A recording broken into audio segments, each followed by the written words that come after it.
Құрметті оқырмандар, жерлес ақынымыз, Қазақстанның халық жазушысы Қадыр Мырза Әлидің туғанына 85 жыл толуына орай сіздерге өзін де, сөзін де білетін ұрпақ атты әдеби музыкалық викторинасын ұсынамыз. Қадыр Мырза Әлі әртүрлі тақырыптарға өлең, мемуарлық кітаптар жазды. Сондай-ақ қажет кезде тауып айтатын қысқаша сөздері, афоризмдері де бар. Оның кейбірі бүгінде ел арасында қанатты сөзге айналды. Мысалы, еңбегі жанғанның жұлдызы жанады. Жақсы адам жанашыр келеді. Нағыз дос кемшілігімен де сүйкімді, аңқаулығымен де қымбат. Рухы биік елдің ғана еңсесі биік. Елін сүймеген ерлік жасамайды. Құрметті оқырмандар, сіздер де Қадыр ағамыздың қанатты сөздерін білетін боларсыздар. Олай болса, өзіңіз білетін ақынның 3 қанатты сөзін төмендегі комментарияға қалдырыңыздар. Қадыр ақын керемет сөз зергері ғана емес, ұшқыр ойлы жұмбақ жазудың шебері. Ендеше ақынның жұмбақтарын бірге шешейік. Дос үйіңе түстін бе, түгел соның үстінде.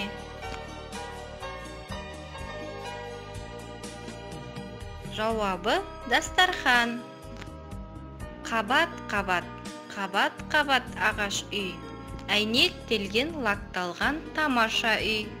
Тұрады онда әр дәуірдің адамы, пайдаланбас адамның тек наданы. Жауабы кітап сүресі.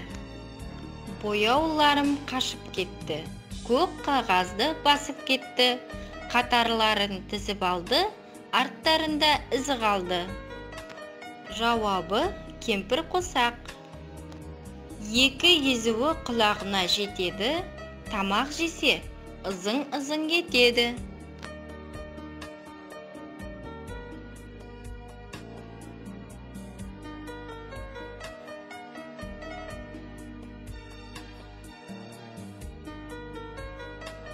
Жауабы ара. Жоқ өзінде, баста, қаста, мойында, ұзындығы жазулы тұр бойында. Жауабы сызғыш. Теңіздей түбі терең, сүңгіген жетер әрең.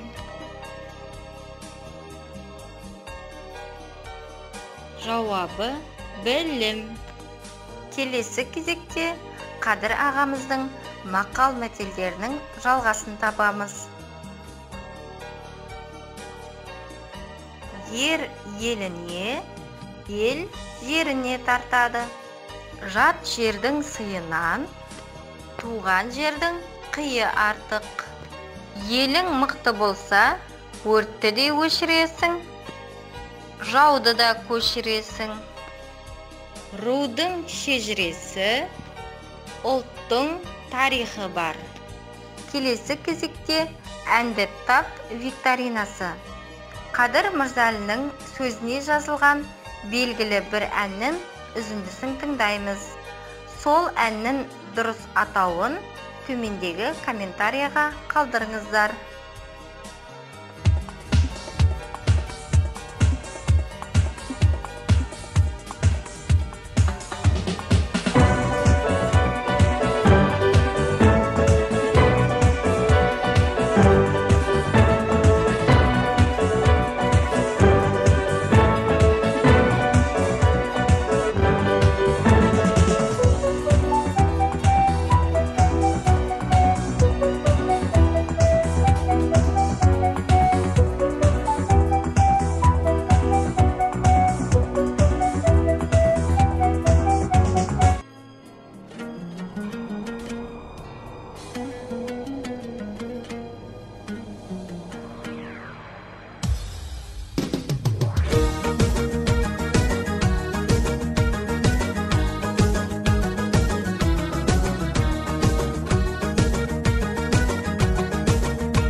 Жасыл жайлау тұтты кілем, көк кілемге көп аунаймын, көп күлем. Маңдайымнан сыйпап өткен самалды. Осымен Қадыр Мырза Әлиге арналған өзін де сөзін де білетін ұрпақ атты әдеби музыкалық викторинамыз аяқталды. Рахмет, келесі кездескенше.